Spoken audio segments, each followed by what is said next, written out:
भारत को आज़ाद हुए लगभग 80 साल हो गए हैं। आज भारत दुनिया का एक टॉप न्यूक्लियर और स्पेस पावर बन चुका है। एक तरफ हम यूपीआई जैसा डिजिटल इंफ्रास्ट्रक्चर होने के साथ साथ आज हम दुनिया की सबसे यंग पॉपुलेशन होने का फ्लेक्स मारते हैं। बट इन सभी चीज़ों के बावजूद इंडिया आज भी एक थर्ड वर्ल्ड कंट्री है। आज भी हम ह्यूमन डेवलपमेंट इंडेक्स में नीचे से टॉप मारते हैं। चाहे पॉवर्टी हो, विमेन सेफ्टी हो या इंफ्रास्ट्रक्चर, हमारी रैंकिंग एकदम फुद्दू है। बट सोचने वाली बात यह है कि ऐसा कैसे हो गया। सरफेस लेवल पर हमें बताया जाता है कि देश में बहुत करप्शन है, पॉलिटिशियंस बहुत खराब हैं, बट कोई भी रूट कॉजेज को नहीं देखता। असलियत ये है कि हम एक ऐसी सिविलाइजेशन के पार्ट हैं जिसने अपने ही 75% लोगों के साथ भेदभाव किया। मैं बात कर रहा हूँ कास्टिज्म की, वो 2 कौड़ी का आउटडेटेड सिस्टम जिसने इंडियन सोसाइटी को फ्रैगमेंट्स में बांट कर रख दिया। बट सोचने वाली बात यह है कि ऐसा सिस्टम स्टार्ट ही क्यों हुआ। रियलिटी ये है कि इंसान को जंगल से निकले हुए अभी ज़्यादा टाइम नहीं हुआ था, इसलिए अर्ली सोसाइटीज़ को चलाने के लिए एक सिस्टम की ज़रूरत पड़ती थी। कोई भी सिस्टम जब डिज़ाइन होता है तो उसका उस समय एक प्रैक्टिकल एप्लीकेशन होता है। पुराने ग्रंथ हैं, उनमें मनुस्मृति को ज़रूरत से ज़्यादा अहमियत और प्रसिद्धि मिल गई है भाई, फॉर पॉलिटिकल रीजंस। देखो, ये जो स्मृतियाँ हैं, ये एक क्लास ऑफ लिटरेचर है जो कि श्रुति से बिल्कुल नीचे का माना गया है। इसमें आध्यात्मिक बातें बहुत कम है। इसमें वो प्रिंसिपल्स दिए गए हैं जिनके आधार पे समाज को चलाना है। गवर्नेंस कि किसी को अगर आपने रुपए देने हैं तो उसका क्या कायदा है, राजा को राज्य अगर चलाना है तो उसको क्या सलाह दी गई है, जो 4 वर्ण बताए गए हैं उन 4 वर्णों के क्या क्या कर्तव्य हैं, क्या क्या जिम्मेदारियां हैं। कोई चोरी कर ले तो उसकी क्या सजा है, फलाने वर्ण का आदमी चोरी कर रहा है तो उसको क्या सजा मिलेगी, दूसरे वर्ण का कर रहा है तो उसको क्या मिलेगी। इसलिए उस समय एंशिएंट इंडिया में प्रोफेशंस या जॉब्स लिमिटेड थी। गुरुकुल्स या आश्रम्स की कमी होने की वजह से कोई फॉर्मल एजुकेशन का सोर्स नहीं था, इसलिए उस समय knowledge generation to generation travel किया करता था।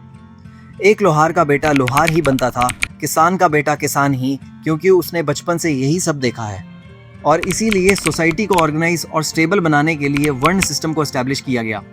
समाज को स्किल्स और जॉब रोल्स के बेसिस पर डिवाइड कर दिया गया। बट हर सिस्टम में कुछ ना कुछ फ्लॉज होते हैं। वो ही चीज़ वर्ण सिस्टम में भी थी। ब्राह्मण्स को रिप्रेजेंटेटिव ऑफ गॉड माना गया, क्षत्रियास के पास एडमिनिस्ट्रेशन और लॉ एंड ऑर्डर थे, और उसी तरह वैश्यास के पास ट्रेड की मोनोपोली। आसान भाषा में अगर कहें तो कुछ चंद लोगों के पास सत्ता और पैसा आ गया था। अब लॉजिक सिंपल था कि ये बेनिफिट्स ये अपने आने वाली जनरेशन को भी देना चाहते थे।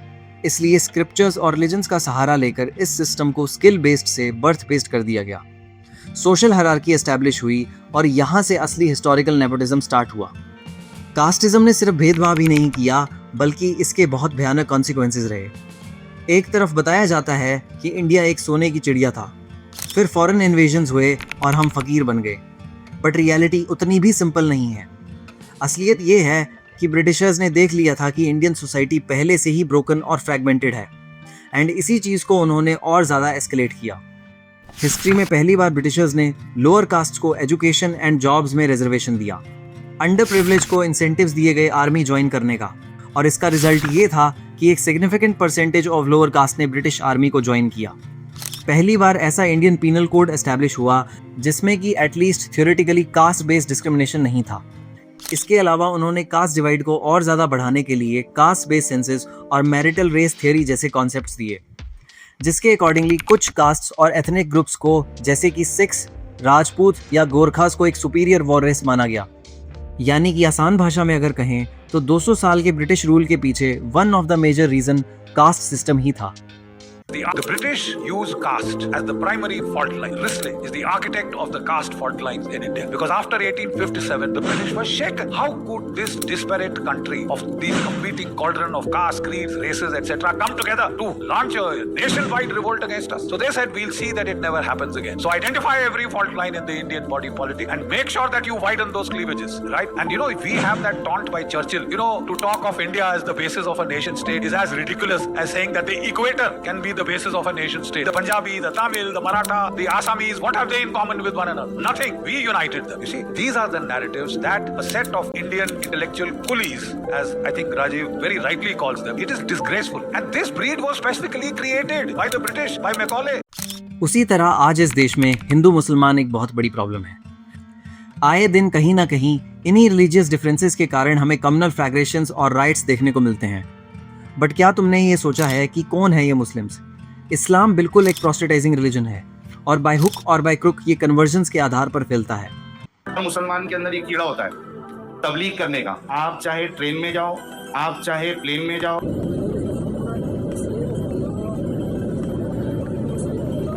अगर आपके बाजू मोमिन बैठा हुआ है तो कहीं ना कहीं वो अपनी तबलीग शुरू कर देगा, अपना इस्लाम ऊपर बताएगा और आपके रिलीजन को नीचे बताएगा। क्योंकि बाकी रिलीजन्स में कास्टिज्म कोई इतना रिजिड कॉन्सेप्ट नहीं था, इसलिए जब बैकवर्ड कास्ट को मौका मिला इस कास्ट के चुतियापे से बचने के लिए तो उन्होंने तुरंत दूसरे रिलीजन्स में कन्वर्ट करना स्टार्ट कर दिया। और इसका आज की डेट में रिजल्ट ये है कि देश के 6 स्टेट्स और 3 union territories non Hindu majority states हैं। मेघालय और नागालैंड जैसे राज्यों में मेजर पॉपुलेशन क्रिश्चियंस की है। उसी तरह केरला जैसे स्टेट्स में 26% मुस्लिम्स और 18% क्रिश्चियंस हैं। अगर आसान भाषा में कहें तो एक ब्रोकन सोसाइटी। अंबेडकर जैसे लीडर्स का ही एग्जाम्पल ले लो, उन्होंने जातिवाद को खत्म करने के लिए हर पॉसिबल तरीका अपनाया, चाहे पॉलिटिकल रिजर्वेशन हो, लॉ हो, एजुकेशन हो या फिर एक्टिविज्म। बट जब उन्होंने ये देखा कि ये फुद्दू समाज नहीं बदल सकता, तब मजबूरी में आकर उन्हें भी बुद्धिज्म अपनाना पड़ा और उनके साथ साथ 5-6 लाख दलित्स भी मास कन्वर्ट हो गए। और आज इसी ब्रोकन सिस्टम का फायदा उठाते हैं पॉलिटिशियंस।